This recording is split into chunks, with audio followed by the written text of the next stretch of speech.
ok bây giờ mùi rồi này chương về lô phần đăng ban này ta mà sao vẫn pu ban từ mơ to cảประกวด hai tha pin IFC Challenge League ហើយក្រុមម្ចាស់ផ្ទះប្រខាន Day Firing តំណាងឲ្យ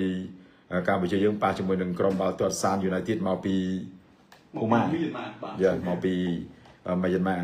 ការប្រកួតម្សិលមិញពូបានទៅមើលឲ្យថារយៈពេល90នាទីពេញមីយ៉ាន់ម៉ាបានយកឈ្នះទៅលើក្រុមបាល់ទាត់San United ដែលលទ្ធផល6-2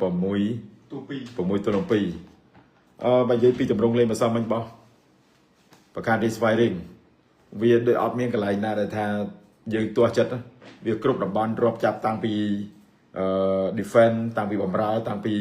ខ្សែប្រយុទ្ធនៅលើគឺល្អមកចប់មកសម្រាប់ប្រខាន Day Firing ពូស្រឡាញ់បាល់ Firing នៅត្រង់ចំណុចមួយគឺទី1ការលេងបាល់ខ្លីទី2គឺការប្រេះមិនឲ្យដៃគូលេងស្រួលនឹងហ្មង Firing ហាក់ដូចជាគេហៅថារំខានដៃគូគឺកីឡាករបោះ San United មិនឲ្យគេហៅថាចេញបាល់កើតទេហើយវាគូផ្សំជាមួយនឹងយើងជាម្ចាស់ផ្ទះហើយយើងមានអ្នកគ្រប់គ្រងយើងទឹកដីរបស់យើងទៀតវារត់ទៅធ្វើឲ្យកម្លាំងចិត្តវារត់ទៅធ្វើឲ្យប្រខាន Day Firing នោះគឺកាន់តែមានជំនឿចិត្តនៅក្នុងការយកឈ្នះទៅលើដៃគូជាក់ស្ដែងការពីម្សិលមិញយើងដឹងហើយថាគាត់លទ្ធផលតង់ទី1ប្រហែលសិនមិញ5ទី1 3ទូនឹង1ប្រដៅហ្នឹងហើយគាត់តង់តែតង់ទី1 45នាទីវា3គ្រាប់បាត់ហើយហ្នឹងអញ្ចឹងបានន័យថាសម្រាប់លទ្ធផលម្សិលមិញវាពិតជាធ្វើឲ្យអ្នកគ្រប់គ្រងសប្បាយចិត្តមែនទែនសូម្បីតែពូដែលជាអ្នកគ្រប់គ្រងបាល់ទាត់ជាតិហើយគ្រប់គ្រងបាល់ទាត់លីកជាពិសេសគឺគ្រប់គ្រង Firing ម្សិលមិញក៏មានការរំភើបខ្លាំងជាមួយនឹងក្រុមការងារជីងចក់ទេវីបានទៅទស្សនាផ្ទាល់វាដូចជាអត់មានកន្លែងណាថា Firing ស្ទើរដូចការពីស្ទើរបំរើស្ទើរប្រយុទ្ធអត់ទេពូមើលឃើញទៅការសហការគ្នាអាចនិយាយបានថា2ឆ្នាំចុងក្រោយនេះ Firing គឺកាន់តែល្អពីមួយរដូវកាលទៅមួយរដូវកាលមកទសារសម្រាប់ការដឹកនាំរបស់លោក Pep Monos ដែលគាត់បានជំរុញដែលគាត់បានដឹកនាំក្លឹបបាល់ទាត់ប្រខាន Day Firing ទៅកាន់ឆាកអន្តរជាតិសម្រាប់ការប្រកួតប្រជែងនៅក្នុងប្រទេសជិតខាងទូយ៉ាងដូចជាឡើងទៅវគ្គ8ក្រុមចុងក្រោយនៅក្នុងពានរង្វាន់ AFC Challenge League ជាមួយនឹងក្រុមបាល់ទាត់ San United មកពីមីយ៉ាន់ម៉ាក៏ប៉ុន្តែការលេងម្សិលមិញគឺលេងជើងទី1យើងត្រូវបកទៅលេងជើងទី2វិញនៅទឹកដីរបស់ San United នៅមីយ៉ាន់ម៉ាហើយក្រោយចាប់ការប្រកួតម្សិលមិញគ្រូបង្វឹកជនជាតិជប៉ុនរបស់ក្រុមបាល់ទាត់ San United បាននិយាយថាគាត់មើលឃើញថាអ្វីដែលកូនក្រុមរបស់គាត់ធ្វើមិនបានល្អនោះគឺពាក់ព័ន្ធនឹងបញ្ហាស្មៅគាត់ថាស្មៅនៅមរតកជោគឺមានភាពគេហៅថាក្រាស់ជាងស្មៅនៅទឹកដីរបស់គាត់នៅមីយ៉ាន់ម៉ាអញ្ចឹងហើយជាហេតុធ្វើឲ្យការបញ្ជូនបាល់ការឲ្យបាល់នោះវារឹតតែពិបាកឬក៏ជួបបញ្ហាជាមួយនឹងការប្រជែងជាមួយនឹងក្រុមប្រចាំផ្ទះ Firing នឹងគាត់លើកហេតុផលដែលធ្វើឲ្យ San United ចាញ់ដល់ទៅ6គ្រាប់ជាមួយនឹងប្រខានរីម្សិលមកកាលពីម្សិលមិញហើយសំខាន់ប្រកាសរីម្សិលមិញកីឡាករដែលបានគេហៅថា Man of the Match ឬក៏ MVP នេះគឺបានទៅលើ Cristiano Roque ខ្សែប្រយុទ្ធសញ្ជាតិប្រេស៊ីលវ័យ29ឆ្នាំគាត់សុទ្ធបាន hat-trick តាមរយៈបាល់ penalty 2គ្រាប់ហើយនឹងការសុទ្ធមួយគ្រាប់ទៀតអញ្ចឹងគាត់សុទ្ធបាន3គ្រាប់ម្នាក់ឯងការប្រកួតម្សិលមិញតទល់ជាមួយនឹងក្រុមបាល់ទាត់ San United ហើយ San United ក៏មិនពូមើលឲ្យការលេងម្សិលមិញ San ក៏មិនជាមើលទៅមិនជាណាស់ណាដែរពេលប៉ះជាមួយ Firing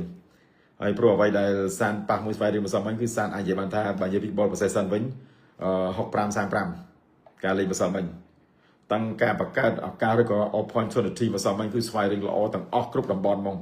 ជាពិសេសពូពេញចិត្តការលេងចង្វាក់ខ្លីរបស់ Firing ហើយកីឡាករដែលបកកាយក៏លុកជាងគេគឺប្រេស៊ីលដូចគ្នាគឺGabriel Gabi នេះគឺជា idol ដែលពូស្រឡាញ់ជាងគេមកនិយាយមកកីឡាកររបស់ Firing ពូស្រឡាញ់ចង្វាក់នៃការលេងរបស់ Gabriel Gabi ជាមួយនឹងគេហៅថាសិល្បៈនៃការបត់បែនហើយវាបូកផ្សំជាមួយនឹងគេហៅថា Zen Samba Brazil របស់គាត់យកមកលេងជាមួយនឹងបាល់ខ្លីនៅខ្មែរនឹងទៀតអូម្សិលមិញដាក់ទៅធ្វើឲ្យអ្នកគ្រប់ត្រូលទាក់ទាញខ្លាំងណាស់ជក់ចិត្តហ្មងម្សិលមិញក្រោមកខ្សែភ្នែកទស្សនិកជនចូលរួមប្រមាណដូចជា 16,000 នាក់នៅមរតកដីជោវាពិតជាញ៉ាំងឲ្យធ្វើឲ្យអ្នកគ្រប់ត្រូលធ្វើឲ្យបានន័យថាក្លឹបធ្វើទាំងកីឡាករនោះគឺមានភាពរំជើបរំជួលជាមួយនឹងការគ្រប់ត្រូលដ៏សម្បូរដ៏ច្រើនបែបនេះក៏ប៉ុន្តែការគ្រប់ត្រូលបាល់ទាត់ម្សិលមិញគឺមិនមែនតែ fan Firing ទេដែលទៅគ្រប់ត្រូលមានច្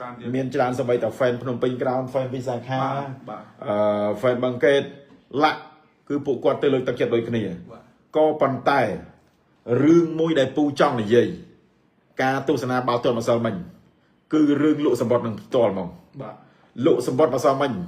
ពូបានទៅផ្ទាល់មកនេះបើសិនជាពូស្រាប់គេពូអត់ជឿទេណាត្រូវតែពូទៅខ្លួនឯងហ្មងបានន័យថាសេវាកម្មនៃការលូកសបុតសម្ាញ់គេរៀបចំជា3ខ្លោងទ្វារចូលខ្លោងទ្វារធំនឹងកន្លែងលូកសបុតបន្ទាប់មកនៅច្រកទី2ច្រកកម្មចដាឡើងកន្លែងគេវាយត្រាហ្នឹងបន្ទាប់ពីវាយត្រាហើយបានចូលទៅដល់អាទ្វារចូលទៅ stadium នេះចូលទៅរកកៅអីអង្គុយនេះក៏ប៉ុន្តែមានអ្នកខ្លះគាត់ចូលមកគាត់ទិញសបុតពីមុខមកហើយប៉ុន្តែដល់អាកន្លែងវាយត្រានេះគាត់ត្រូវឈររងចាំនេះព្រោះម្សិលមិញគេបើក gate តែ2ទេគឺ gate A និង gate B បាទពូទិញសបុតហើយក្រុមការងារទាំងអស់អាម៉ងអាសាម៉ាអែលអាសីអាសមូនពូភ្លាវពូអុយហ្នឹងដល់ពេលទិញនេះយើងវាអត់ដឹងថាគេវាយត្រាហ្នឹងវាត្រូវវាយត្រាឲ្យបានឲ្យចូលទៅដល់ទៅពេលនេះអាចូលទៅដល់អាច្រកចូលហ្នឹងគេថាពូទៅវាយត្រាសិនម៉ែគាត់ទៅអើតមើលទៅកន្លែងវាយត្រាគេមនុស្សចង់ប្រហែល600នាក់មនុស្សឡើងណែនកដនហ្មងបាទហើយដល់ពេលការប្រកួតចាប់ផ្ដើមបាត់អីហ្នឹងហើយសួរថាបើសិនបើឡើងទៅវាយត្រាបើការប្រកួតគេលេងបាត់ហើយទៅមកទៅវាយត្រាអស់ហ្នឹងវាចប់ប្រាំង45នាទីហ្នឹងឯងទៅមើលអីទៀតមែនទេបាទកន្លែងហ្នឹងបានន័យថានេះគឺជាបទពិសោធន៍ហើយសម្រាប់ក្រុមបាល់ទាត់ស្វ័យរីងហើយក៏សម្រាប់ក្លឹបដទៃត្រូវមើលពីទស្សនវិជ្ជាដើម្បីរកដំណោះស្រាយថាតើគូពង្លឿនយ៉ាងម៉េចដើម្បីឲ្យអ្នកគ្រប់គ្រងគាត់បានចូលទៅដោយរលូនហើយมันមានការរុញច្រានគ្នាម្សិលមិញក្រុមការងារពូអាម៉ងអាស័យអាម៉ាយ៉ាអីហ្នឹងវាទៅឈរចាំអាកន្លែងវាយត្រាហ្នឹងគឺរុញគ្នាហ្មងចុះឧទាហរណ៍ថាប្រសិនបើការរុញហ្នឹងយើងស្រមៃមើលថាបើសិនជាជ្រួលច្បល់អាក្រោយរុញទៅ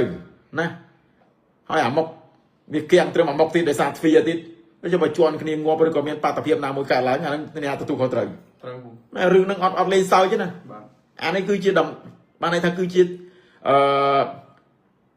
រូបភាពមួយឧទាហរណ៍មួយដូចតាក់ឡៃកដែលពូលើកមកអញ្ចឹងនេះគឺជាបទពិសោធន៍ហើយសម្រាប់ការរៀបចំលើក្រោយទៀតថាត្រូវរៀបចំយ៉ាងម៉េចឲ្យមានភាពរលូនឲ្យមានភាពងាយស្រួលសម្រាប់អ្នកគ្រប់គ្រងពេលខ្លះដូចពូទៅម្សិលមិញអញ្ចឹងទៅចំណាយទាំងពេលវេលាឲ្យគិតមើលឈររងចាំតម្រាំទៅវាយត្រាតម្រាំទៅតាណាទៅតម្រង់ជួបមនុស្សឡើងមកគុំ 16000 នាក់មិនតិចទេណាម្សិលមិញមនុស្សច្រើនណា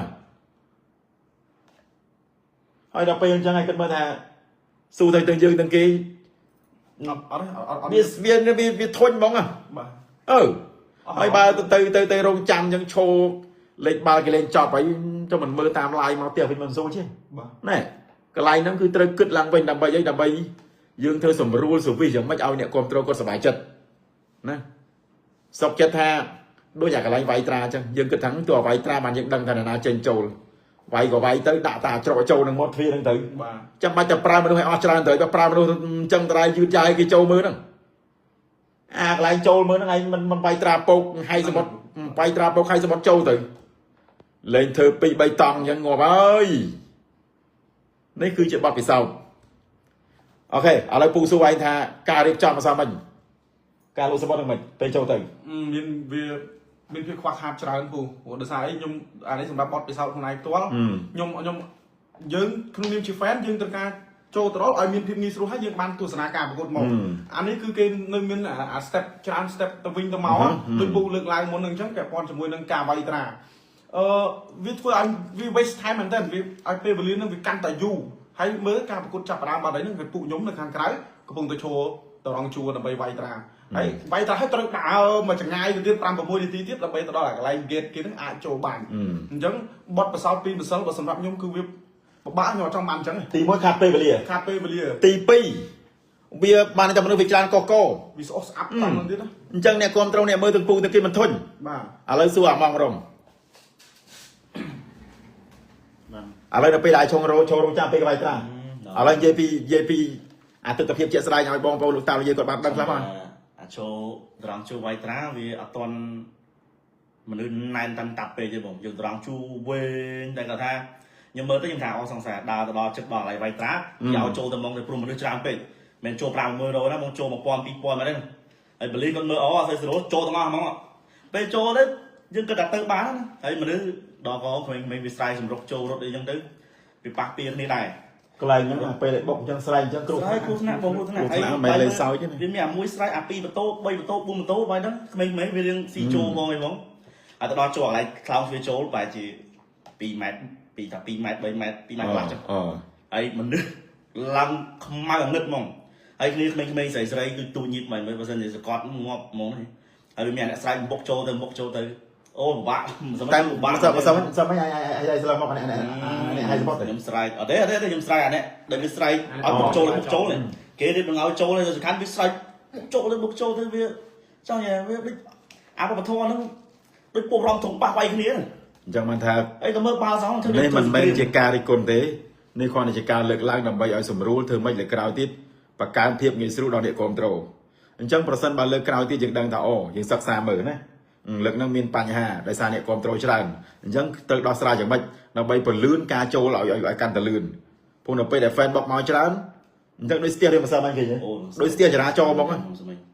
ហើយខ្ញុំសម័យខ្ញុំនិយាយត្រង់អានេះខ្ញុំនិយាយក្នុងខែពេកខ្ញុំសម័យពេលកោះពេញខ្ញុំសម័យហើយខ្ញុំឃើញអានេះមានសង្សារមានអីអោបឡើងជាប់ហ្នឹងណាអូទៅបុកជាន់អីដឹងទៅទៅហើមដកនៅណាអត់បើប្លុកតិចមួយមនុស្សឡើងច្រកចូលអត់បាន1ម៉ែត្រទេណាច្រកចូលនិយាយមែនទេទៅ3ទឹកមកខ្លួនហ្មងអានេះមិនមែនរឿងលេងសើចទេណាប៉ុន្តែគេប្រំបាក់អាហ្នឹងអស់ព្រោះអាទ្វារហ្នឹងគេនៅកឹបទៀតគេបើកទៅមកទ្វារសង្ឃឹមថាអ្វីដែលពូនឹងក្រុមការងារលើកឡើងឯហ្នឹងសង្ឃឹមថាការរៀបចំលើក្រោយទៀតបាទប្រហែលជាអាចនឹងមកប្រធានក្លឹបដែរពូឈប់និយាយហើយកុំអត់សិលធម៌ពេកតែគេនិយាយកុំនិយាយខាត់សង្ឃឹមថាការលើកក្រោយការប្រគួតលើក្រោយទៀតនឹងមានភាពងាយស្រួលជាងហ្នឹងព្រោះយើងជិះរៀងទីមួយគ្រោះថ្នាក់មើលឃើញទេដូចអាម៉ងនិយាយអញ្ចឹងមនុស្សបច្រៀងគ្នារាប់រយនាក់ហើយច្រកចូលបាន3ទឹកហ្នឹងមកខ្លួនមនុស្សហ្មងចុះបើសិនមកក្រោយរួចមកអាមកប្រអប់នឹងអាមកប្រអប់ទ្វារចាកដាលនឹងកន្លែងនេះដែលពូចង់និយាយអត់អានេះមិនមែនលេងសើចទេពូនិយាយមែនទោះបីជាដោយសារការគ្រប់គ្រងអត់បានហ្នឹងដោយសារតែការវាយត្រាមើលទៅវាច្រើនពេកគេបុកចូលពេលហ្នឹងខ្ញុំស្រែកទេខ្ញុំនិយាយថាអាចសម្រេចឡើងផ្អើលសរសើរដើរទៅដល់កន្លែងជិះវាយត្រាគេឲ្យទៅចូលហ្មងមិនវាយត្រាទេមើលទៅយើងដើរទៅជិះដល់ហ្នឹងជិះដល់តោះពុកចូលមកមិនវាយត្រាប្រយទៅទៀតហើយមកជុំហ្នឹងរត់ទៅដល់អាខាងមុខមានតចូលណានៅត្រង់ជួរុញគ្នាទៀតអូខេហើយសង្ឃឹមថាបញ្ហារាំងស្ទះម្សិលមិញលើក្រោយប្រហែលជាអាចនឹងស្រួលបួលជាងហ្នឹងហើយយើងក៏អបអរសាទរដែរម្សិលមិញក្នុងនាមជាអ្នកគ្រប់គ្រងស្វ័យរៀងហើយស្វ័យរៀងបានទទួលលទ្ធផលជាជំនះទៅលើក្រុមអាតូសាន United 6-2